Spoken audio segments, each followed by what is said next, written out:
Salut, on va parler de Mathilde Panot annonce être convoqué pour apologie du terrorisme. Mathilde Panot,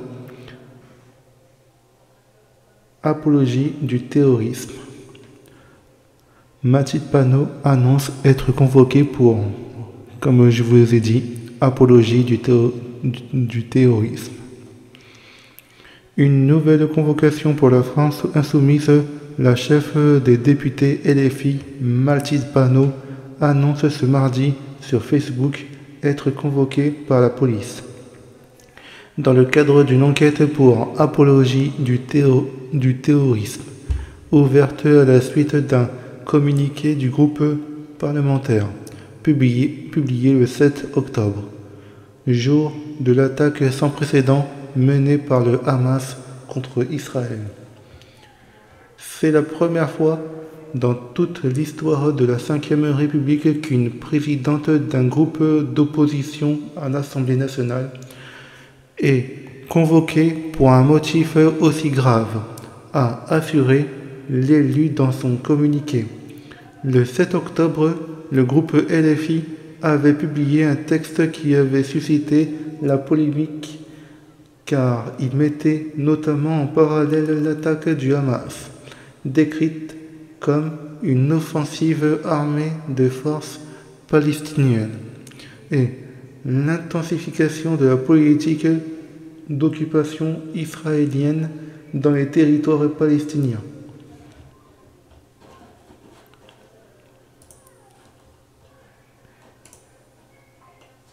On va aller sur Facebook.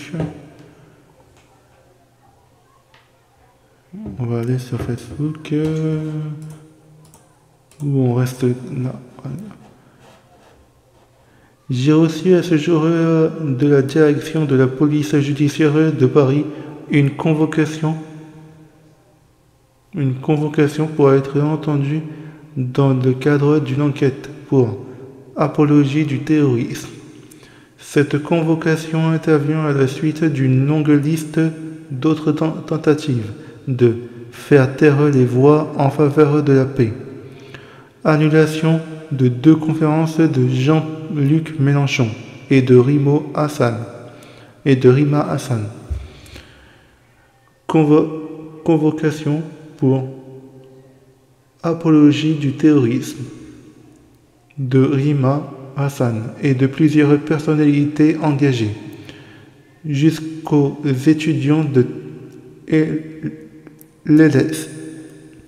Condamnation à 1 an de prison avec sursis du secrétaire départemental de la CGT du Nord pour un tract pour la paix, ou encore tentative d'interdire jusqu'à la dernière minute la manifestation du dimanche 21 avril contre le racisme à l'islamophobie et pour la protection de tous les enfants. J'alerte solennellement sur cette instrumentalisation grave de la justice visant à bâillonner des expressions politiques. Le régime macroniste aura transgressé toutes les limites imaginables. C'est donc la première fois dans toute l'histoire de la Ve République qu'une présidente d'un groupe d'opposition à l'Assemblée nationale est convoquée pour un motif aussi grave sur la base d'accusations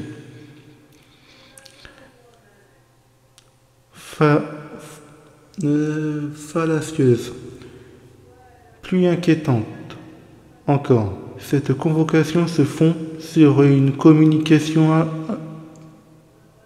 officielle du groupe parlementaire LFI-NUP, datant du 7 octobre.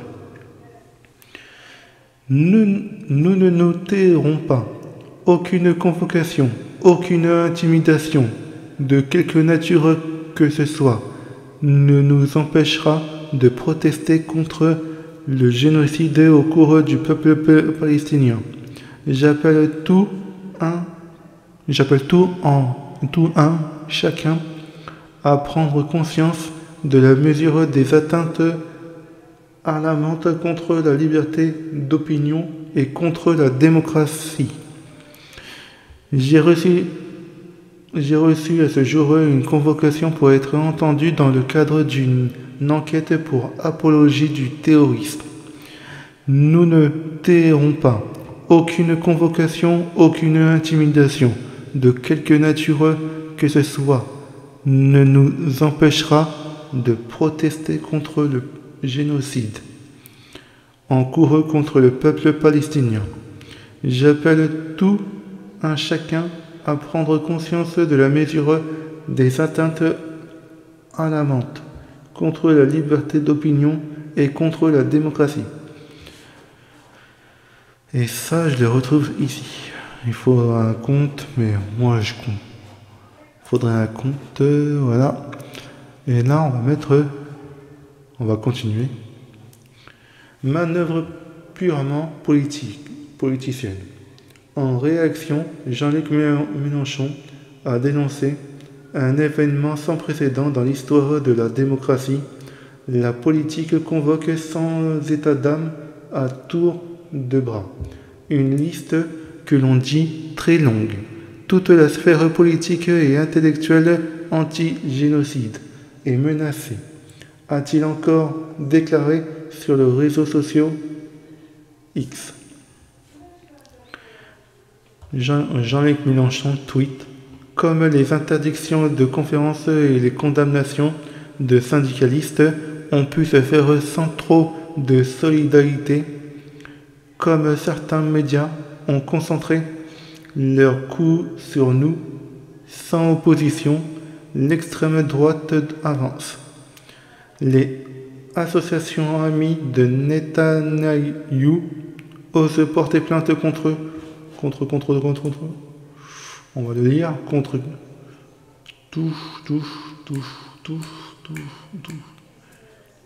voilà, contre la présidente de notre groupe parlementaire à propos de son communiqué du 7 octobre. La police convoque sans état d'âme à tour de bras une liste que l'on dit très longue. Toute la sphère politique et intellectuelle anti-génocide est menacée. Un événement sans précédent dans l'histoire de notre démocratie. On sait dorénavant qui menace la liberté de conscience. Et pourquoi protéger un génocide? Et ça que je vous ai lu tout à l'heure. Gargouille masqué qui dit il y a eu plainte. C'est le processus. Personne est au-delà des lois. Vous voulez bordéliser. Vous avez la haine. Les gens font traiter. Pardon, j'ai du mal à parler. Les gens se font traiter de fachos dès qu'on est en désaccord avec vous. Heureusement qu'en français on peut s'expliquer. Avec vous, ça serait la prison directe. Thierry Hubert qui dit: mais quand Rima As s'orgueillit de porter plainte à tout va contre quiconque l'accuse de faire l'apologie du Hamas, vous applaudissez? Bizarre tout de même, ces postures à géométrie variable. Mathilde Panot est comptable de ses propos. Elle pourra s'en expliquer. Et Yann, double entrecôte frites à la cantine à ce midi. Le Crayon Média a supprimé cette vidéo où Rima juge les actions du Hamas légitimes, trop gênantes peut-être à leurs yeux. Je vous demande donc de ne pas la regarder ni la partager. Ouais. On va aller sur BFM. Est-ce qu'ils en parlent de ça? Est-ce qu'ils en parlent? Le 18, on est le 22.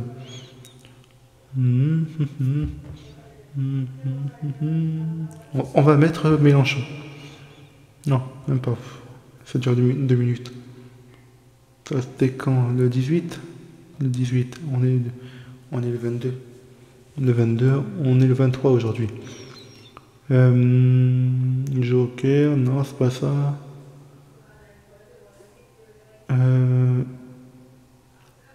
Intana, non, c'est pas ça. Nos jeunes, non, c'est pas ça. On va mettre. Oui, on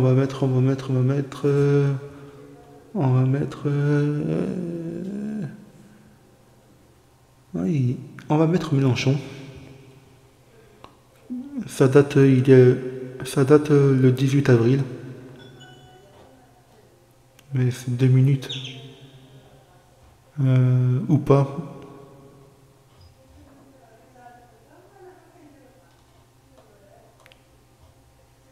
On va mettre le 17 avril. Avec l'affiche. Dans cette université de Lille, la conférence Actualité en Palestine de Jean-Luc Mélenchon et de Rima Hassan, qui est la candidate franco-palestinienne LFI aux élections européennes, était prévue demain. Elle n'aura finalement pas lieu à l'université de Lille. Anthony Lebos est sur place pour BFM TV. Elle a été annulée, Anthony, c'est ça ? Oui, c'est une information que BFM TV vous révélait à la mi-journée. Cette conférence consacrée à la Palestine de Jean-Luc Mélenchon et Rima Hassan, qui est par ailleurs candidate aussi à LFI aux élections européennes, a été interdite par l'Université de Lille. Elle était prévue demain soir à 18h à l'Université de Lille. Et pour justifier, expliquer cette annulation, eh bien, la présidence de l'université a estimé dans un communiqué, je cite, que les conditions ne sont plus réunies pour garantir la sérénité des débats en raison de la montée préoccupante des tensions internationales. Fin de citation. Alors l'université fait ici référence à l'attaque de drones et de missiles de l'Iran vers Israël le week-end dernier.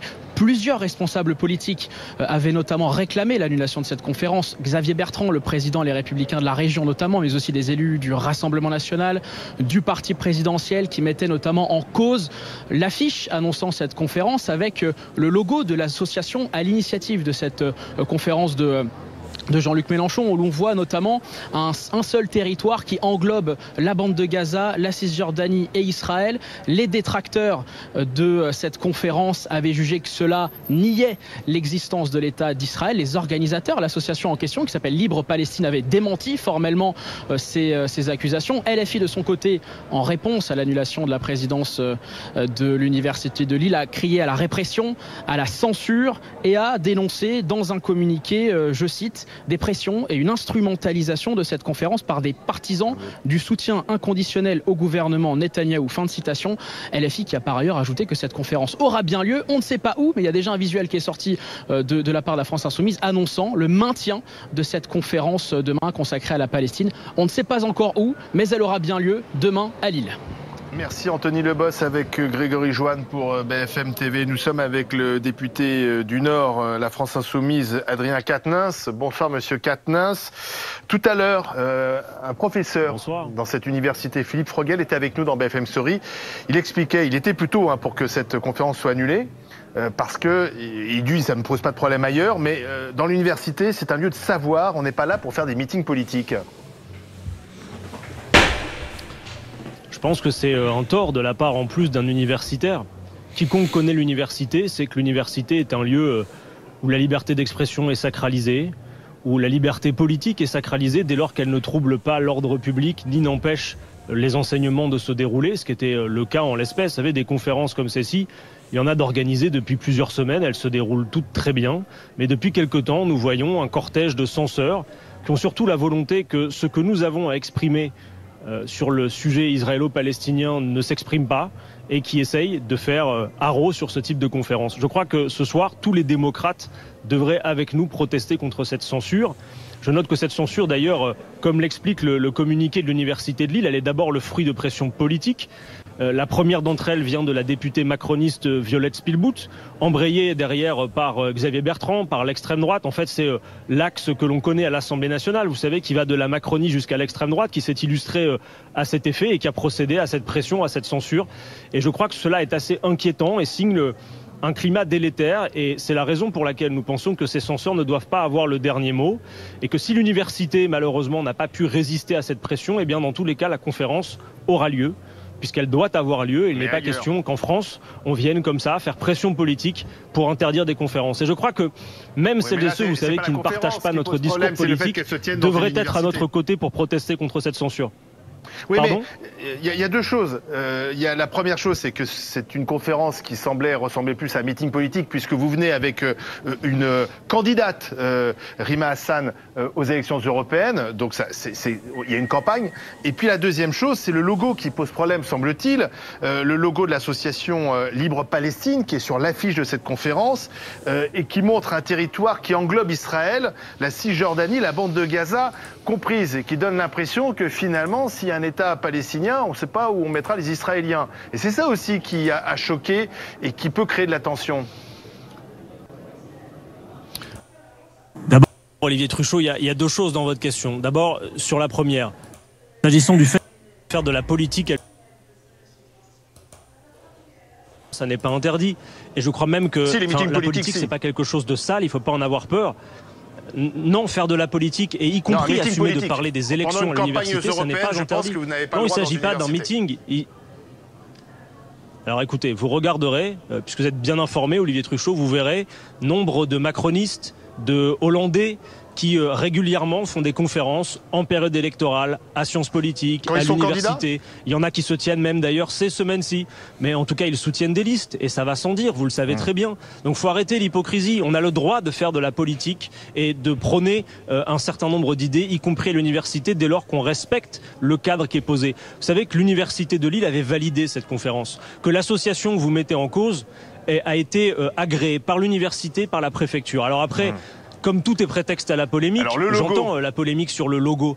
Mais le logo, il ne s'agit absolument pas, et d'ailleurs l'association l'a expliqué, il ne s'agit absolument pas de contester l'existence de l'État d'Israël. Cela est un argument qui ne sert qu'à celles et ceux qui veulent faire de la polémique. Il est ambigu quand même ce logo. Et d'ailleurs, si on voulait être de mauvaise foi... Non, il est ambigu pour ceux qui veulent... laisser penser qu'il y aurait de l'ambiguïté. Regardez par exemple, Olivier Truchot, l'UEJF, vous connaissez l'Union des étudiants juifs de France. Ils ont exactement le même logo. Et vous n'allez pas jusqu'à dire qu'ils ne respectent pas le droit international et contestent l'idée d'une solution à deux États. On pourrait peut-être pourtant le dire, et vous ne le dites pas. Donc il faut arrêter de faire que tout soit prétexte à polémique. Vous savez, les positions de la France insoumise, Olivier Truchot, Olivier Truchot, les positions de la France insoumise et celles qui seront encore défendues ce soir à Roubaix et j'insiste, demain à Lille, sont des positions en faveur de la paix, en faveur du droit international, de la solution à deux États, et même quand certains se sont exprimés en disant qu'ils doutaient sur la possibilité d'une solution à deux États et qu'ils parlaient même d'avoir un État unique, ils parlaient de droit commun, de droit pour les personnes de confession juive comme les personnes musulmanes. Votre candidate Rima Hassan n'était pas pour les deux États, elle a changé d'avis, elle était pour un seul État où pourraient cohabiter Israéliens et Palestiniens, et maintenant elle est pour deux États, parce qu'elle est aussi votre candidate, et donc elle s'aligne sur votre programme. Restez avec nous, Monsieur Katnas. Olivier Truchot. Non mais attendez, ce que vous dites là, ce ne sont pas des questions. Vous êtes journaliste, vous êtes un adversaire politique. Justement, je suis journaliste, je peux vous repasser si vous voulez ce qu'elle disait là-dessus. Mais il y a ses propos, ils ont été enregistrés, on peut vous les diffuser si vous voulez. Et elle a évolué, elle est maintenant pour deux États. Laissez-moi juste, Olivier Truchot, laissez-moi juste les contextualiser d'un mot, s'il vous plaît.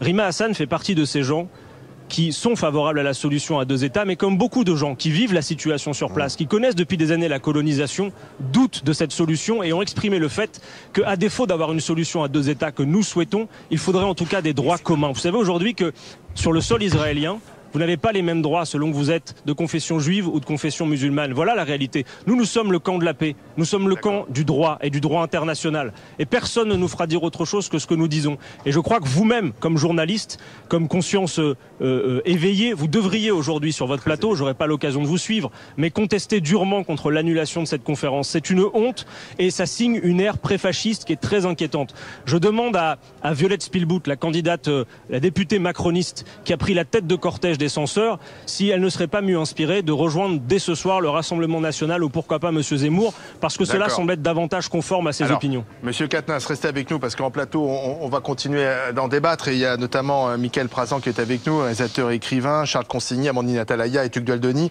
Mickaël Prazan, est-ce que vous comprenez l'annulation de cette conférence ou il s'agit-il d'une censure politique ?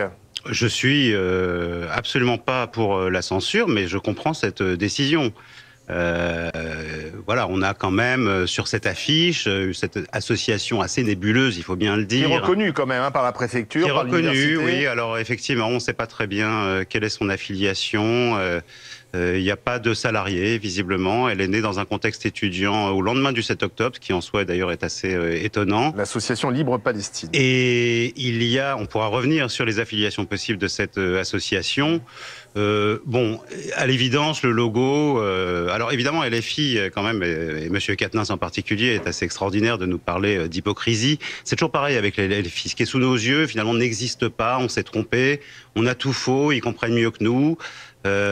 Sur pour vous, ce logo, il dit quoi alors ? Il dit quoi ce logo là qu'on voit d'ailleurs sur BFM TV ? C'est un logo qui manifeste clairement un antisionisme. L'antisionisme, vous savez, il a deux branches, l'antisémitisme et le négationnisme, puisque le sionisme a eu lieu, il a donné lieu à un État qui existe. Donc le nier, c'est du négationnisme. On nie la réalité de cet État et on nie la légitimité de cet État d'exister. Oui, mais c'est dans le programme d'ailleurs la France Insoumise. Avec M. Quatennens et les autres, on ne comprend jamais. Oui, mais c'est dans leur programme. S'ils veulent une certaine clarté, ils n'ont qu'à pas mettre ce logo ni s'associer avec cette association et les choses en seront beaucoup plus claires. Je ne crois pas que ce soit le lieu dans l'état dans lequel sont les universités actuellement, avec 1000% d'augmentation d'actes antisémites.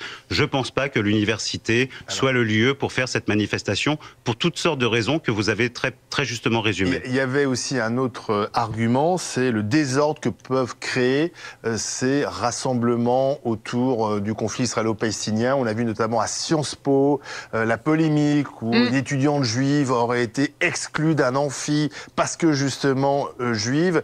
Et peut-être que certains professeurs d'université disent qu'il est temps de calmer le jeu dans ces lieux de savoir. Bah oui, ça s'entend. En fait, Jean-Luc Mélenchon, il va dans ces facs et dans ces universités parce qu'il y a beaucoup de jeunes qui votent pour Jean-Luc Mélenchon. Donc, il va un peu y faire son marché électoral, et notamment à Sciences Po, où il y a beaucoup de jeunes qui votent pour lui.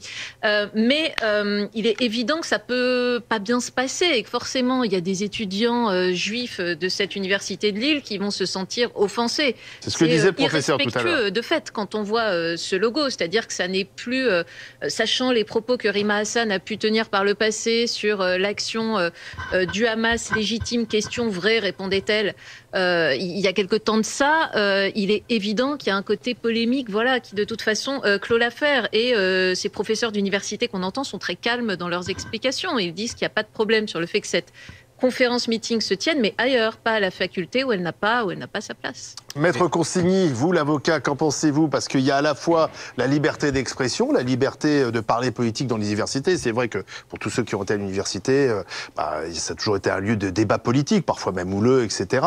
Et puis aussi cette volonté de protéger ce lieu de savoir, qu'il n'y ait pas de débordement. Non, alors moi je pense qu'il faut des débordements dans les universités. Ah bon Je pense que les universités sont par essence des lieux de débordement. Vous êtes pour bordéliser les universités? Je pense que ça fait partie de la vie universitaire qu'il y ait des débats, des polémiques et des affrontements politiques. En revanche, c'est vrai que je suis moi aussi choqué par le logo de cette association que je trouve très militant et affreusement militant. C'est-à-dire que ce qu'on comprend du logo de cette association, il n'y a pas besoin d'avoir été très longtemps à l'université justement pour comprendre que la Palestine ne serait libre qu'une fois que Israël en aurait disparu. C'est quand même ça qu'on comprend, je trouve, de ce logo qui me paraît assez clair.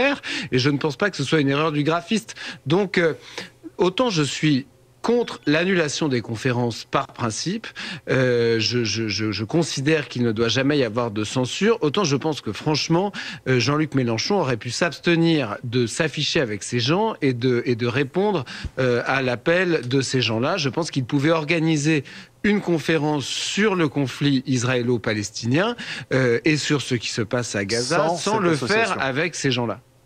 Tugdual Denis, et après Adrien Quatennens pourra répondre, parce que je sais qu'il a envie de réagir. Tugdual Denis. Écoutez, moi je suis très mal à l'aise parce que à partir du moment où vous interdisez une conférence, vous ouvrez un précédent. Ça s'est passé à Bruxelles d'ailleurs hier. Pour Éric Zemmour. Pour Éric Zemmour, Viktor Orban et un certain nombre en plus, elle a été annulée au milieu de la conférence. Elle avait déjà commencé de conservateurs européens, et j'ai moi-même défendu l'idée que c'était absolument scandaleux. Donc je trouverais ça intellectuellement assez malhonnête si aujourd'hui je venais vous expliquer. C'est la même chose, Zemmour à Bruxelles et Mélenchon dans cette fac. C'est évidemment pas la même chose sur le fond de ce qu'ils défendent. C'est la même censure. Faut accepter que des gens qui ont des thèses extrêmement antagonistes aux vôtres puissent avoir des endroits d'expression. Moi, cette conférence, elle est inopportune. Non, mais elle est annulée pour des raisons de crainte de désordre. Le bourgmestre a mis des loups gris turcs de la sous-commune de Bruxelles qui a interdit la conférence des conservateurs et a argué du même prétexte. Bon, il a rajouté quand même sur Twitter que l'extrême droite lui donnait des boutons et que donc ça lui faisait plaisir de faire taire les gens, mais il a évidemment utilisé ce même prétexte un peu fallacieux. Dans le cas de Jean-Luc Mélenchon et de la France insoumise, en revanche, ils ne récoltent que ce qu'ils ont semé. C'est-à-dire que il y a quand même une lâcheté argumentaire, intellectuelle et une falsification de ce qui s'est passé le 7 octobre dans la bouche d'un certain nombre de responsables LFI. Je ne sais pas si c'est le cas d'Adrien Quatennens, mais son ami David Guiraud, Madame Obono... Le communiqué, au départ, le premier communiqué, où on ne parlait pas de Hamas, mouvement terroriste. Si vous voulez, quand on parle du Hamas comme mouvement de résistance, faut pas s'étonner après que quand on parle de paix, ça sonne extrêmement faux dans leur bouche. Quand ils parlent de cessez-le-feu, ça sonne extrêmement faux. Et après, en bout de chaîne, ils viennent s'afficher dans une université pour une conférence avec effectivement un logo dont Raphaël Glucksmann a dit quelque chose de... Raphaël Glucksmann, c'est le nouvel homme de gauche que la droite adore. Il a dit quelque chose de très clair et de très percutant. Il a dit, quand on est un parti politique, on ne s'affiche pas avec des logos qui nient l'existence de l'État d'Israël. Alors, il n'y a rien de plus simple à comprendre. Adrien Quatennens, réponse aux propos qui ont été tenus sur le plateau. Je les écoute depuis un moment et je trouve ça vraiment exaspérant, véritablement. Je trouve que la dégradation du débat public, elle est finalement là. C'est là qu'elle s'incarne, voilà. Wow. C'est-à-dire que, prenez l'exemple de Sciences Po, par exemple. Ce qui s'est passé à Sciences Po. Vous avez Gabriel Attal, le Premier ministre, qui a été dépêché en personne pour quelque chose qui s'est avéré être totalement faux, puisque l'étudiante elle-même, qui prétendument n'avait pas eu accès à un amphi, a dit que ses camarades de l'Union des étudiants juifs de France étaient à l'intérieur et qu'il n'y avait pas de problème finalement. Moi je pense que, contrairement aux apparences et à ce que vous semblez véhiculer, celles et ceux qui alimentent la tension dans ce pays sont de l'autre côté. Ce sont ceux qui aujourd'hui ont œuvré depuis plusieurs heures à obtenir l'annulation de cette conférence. Ce sont ceux qui auront attendu plus de 33 000 morts à Gaza pour timidement réclamer un cessez-le-feu après avoir refusé de le faire depuis le 7 octobre. Et que, évidemment, une situation géopolitique s'apprécie dans toute sa complexité. Et que si les actions qui ont été commises par le Hamas le 7 octobre sont absolument détestables et sont des actes terroristes, ce qui n'est pas la même chose que de qualifier une organisation qui n'est pas reconnue par tous comme telle, y compris par vos collègues de l'AFP, que vous n'avez pas insulté d'antisémites que je sache, vous savez, tout ça participe d'une grande confusion du débat. Si aujourd'hui, vous laissez entendre qu'il y aurait un problème avec les gens de confession juive dans les discours que nous tenons, de défense de la solution à deux États, de la reconnaissance de l'État de Palestine, ça c'est de la grande confusion. Vous avez des gens qui sont de confession juive et qui ne sont pas d'accord avec ce qui est en train de se passer à Gaza, avec le fait que vous avez la Cour de justice internationale qui a reconnu le risque génocidaire, que l'ONU aussi a pris des résolutions et que ce sont des femmes, des enfants, par dizaines de milliers qui sont massacrés à Gaza. Voilà tout simplement ce qui se passe. Vous savez, évidemment que ce qui s'est passé le 7 octobre, les civils qui ont été touchés sur le sol israélien, c'était absolument abject. C'était l'horreur et tout le monde a été soulevé d'émotion et de compassion. Mais vous avez vu la disproportion qu'il y a avec le sort qui est réservé aux Gazaouis. Vous avez vu la disproportion qui s'exprime. Voilà, moi je pense que véritablement, celles et ceux qui ont concouru à l'annulation de cette conférence prépare une ère bien dangereuse pour notre démocratie. D'accord. Madame Violette Spielbout en premier, puisque c'est elle qui en a pris les devants. Et je crois que quiconque, même celles et ceux qui ne partagent pas nos positions, devraient d'une voix protester contre cette annulation. Voilà ce que j'ai envie de dire ce soir. Et cette conférence, elle se tiendra. Ce soir, il y aura un meeting. Je vous invite d'ailleurs à suivre en détail les propos qui y seront tenus, tout comme à la conférence qui aura lieu demain. Oui, ce soir, c'est un meeting et demain, une conférence. D'accord, merci M. Quatennens. D'ailleurs, on a l'affiche de cette nouvelle conférence, donc qui se tiendra ailleurs. Et il y a toujours ce logo. Le logo est toujours là. Le logo de l'association Libre Palestine n'a pas été supprimé. Donc, ce logo est assumé par la France Insoumise avec un territoire où il n'y a plus les deux États. Il n'y a pas les deux États, c'est ça qui pose problème. C'est-à-dire que si on est pour les deux États, on doit dessiner la carte avec deux États. Alors lesquels précisément, quels contours, c'est ça qui vous gêne, monsieur? Tout est ambigu, tout me gêne, si vous voulez. Même cette association, pourquoi nous parle-t-il tout à coup, Adrien Quatennens, de la communauté juive, ce lien qui est fait subrepticement entre la communauté juive et Israël, ces chiffres qui ne sont absolument pas fondés du nombre de victimes, que je ne remets pas en cause le fait qu'il y ait des victimes et que c'est atroce, bien sûr, mais enfin même le Hamas commence à faire machine arrière en disant oui, écoutez, les chiffres ne sont peut-être pas tout à fait justes, sachant que la moitié au moins ce sont des combattants durs. Enfin bon bref, il y a tout ça et je vais vous dire, même la figure de Mélenchon, elle est quand même problématique. Il n'a eu de cesse depuis des années d'enfoncer le clou et de louvoyer avec la question de l'antisémitisme. Oui, d'accord, mais pardon, M. Brazan. Quant à Rima Hassan, vous m'excuserez, mais Amandine Atalaya citait ce qu'elle avait dit au lendemain du 7 octobre, mais enfin, il y a 2-3 jours, elle a émis un texto, un tweet, un X, je ne sais pas, où elle dit « Nous vaincrons avec tous les sacrifices et nous sommes prêts à tous les sacrifices ». Qu'est-ce que ça veut dire que ces sacrifices, déjà, qui est ce « nous » ? Et puis par ailleurs, si vous voulez, c'est vraiment le mantra de Hassan al-Banna, des frères musulmans, qui a substitué dès 1928 le slogan « L'adoration, l'amour de la mort » pour contrecarrer le slogan qui était à l'époque en vigueur dans la majorité du monde islamique, qui était l'amour de la vie. Donc voilà, mais regardez, tout ça qui pose problème. Je comprends, mais regardez ce hashtag contre la censure, ça c'est le meeting qui aura lieu ce soir à Roubaix. Donc finalement, ça permet aussi à la France Insoumise de se victimiser. Voilà, on est victime de la censure. Et on en parle. En France, on ne peut pas défendre une position qui est différente de celle de la majorité. D'ailleurs, on cible la députée Spielbout, qui est la députée du Nord, Charles Consigny. Est-ce que c'est la bonne façon d'agir? Moi, je trouve qu'ils jouent un peu avec le feu, quand même, les Insoumis. C'est-à-dire qu'on sait qu'il y a une montée forte quand même de l'antisémitisme en France, en particulier dans certaines populations qui se sentent solidaires de la Palestine parce qu'elles ont des origines étrangères, parce qu'elles appartiennent à telle ou telle communauté, et ce sont des populations qui votent plutôt, qui composent plutôt l'électorat de Mélenchon, et on a le sentiment que quand même LFI essaye d'attiser un peu les braises de cette haine avec ce genre d'ambiguïté. En fait, moi, c'est ça qui me gêne, c'est que je pense qu'ils ne sont pas ambigus par hasard. Je pense qu'il faut... Il y a du cynisme. Oui, je pense qu'ils font exprès. Déjà, malheureusement, il y a peut-être même de la sincérité pour certains, c'est-à-dire que je pense que certains sont tout simplement contre Israël par principe, parce que dans leur schéma aussi, Israël, c'est les dominants contre la Palestine, les dominés. Israël, ce serait par hypothèse les riches contre les pauvres Palestiniens. Donc en fait, Israël, c'est la droite et la Palestine la gauche. Hein, c'est un peu ça le raisonnement très rapide que certains peuvent faire aux insoumis, parmi les insoumis. Et donc je pense qu'ils sont volontairement ambigus, et je trouve ça dangereux, même si je considère aussi, et c'est pour ça que on ne peut que regretter qu'ils s'associent avec ces gens-là, de cette association, etc., c'est que il faut quand même pouvoir avoir un débat serein en France sur ce qui se passe à Gaza, et certainement pas, évidemment, donner un blanc-seing à Israël dans la répression, la guerre et les crimes qui sont en cours à Gaza. Voilà, je pense que avoir ce débat serein aurait été possible s'il ne s'était pas allié avec des gens qui ont d'autres idées derrière la tête. Merci. Merci à tous, c'est terminé. Merci à tous. On va revenir en arrière. Hop. Et de 2 minutes.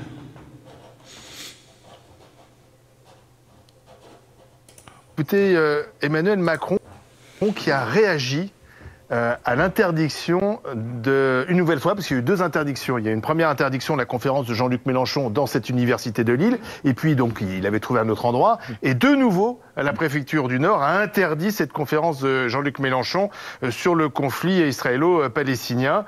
Du coup, Jean-Luc Mélenchon a prévu un rassemblement en plein air sur une place, et il prendra la parole dans quelques minutes. Mais écoutez ce qu'en dit le président Macron, interrogé à Bruxelles. Je ne partage pas la vision des choses, ni sur le conflit au Proche-Orient, ni sur beaucoup de choses de Jean-Luc Mélenchon. Mais je pense que c'est important qu'il puisse exprimer sa voix. Et c'est la même chose pour M. Zemmour. Nous combattons leurs idées, mais on le fait d'argument à argument. C'est un fondement. Je pense qu'il est important. Alors ça, c'est quand même assez extraordinaire parce qu'on a un président de la République qui désavoue son préfet. Je rappelle que le préfet, il est représentant de l'État. Il y a une solution. Oui. C'est de saisir en référé le tribunal administratif. Et c'est ce qui s'est passé d'ailleurs en Belgique pour Zemmour. Et le tribunal administratif a donné raison à la liberté de la conférence. Et ça vous choque que le préfet du Nord interdise à nouveau cette conférence? S'il a les éléments, non. Mais le préfet agit dans ce domaine, c'est-à-dire la liberté d'expression peut être limitée par les risques à l'ordre public sous contrôle du juge administratif. Donc ça serait intéressant que LFI saisisse ce juge administratif en référé pour savoir si oui ou non le meeting peut être tenu. Apparemment, c'est la taille de la salle qui pose problème. C'est l'argument principal du préfet. Il craint des débordements au sens physique du terme. Est-ce que LFI va aller devant le juge? Si LFI n'y va pas, c'est intéressant. C'est-à-dire qu'ils veulent profiter d'une sorte d'effet martyr. On nous censure, on nous bâillonne, plutôt que d'essayer d'avoir une victoire juridique. Bon, Jean-Luc Mélenchon va s'exprimer et on verra ce qu'il dit et ça sera suivi sur BFM TV. Nous sommes le pays de Voltaire, quand même, de la liberté d'expression. Bien sûr. Dites-moi dans les commentaires si l'article vous a plu. Le risque pour les vignes, c'est de perdre la... Dites-moi dans les commentaires si l'article vous a plu, si la vidéo vous a plu, partagez la vidéo, abonnez-moi à ma chaîne YouTube, Twitch, TikTok, Instagram, et je vous dis à plus tard.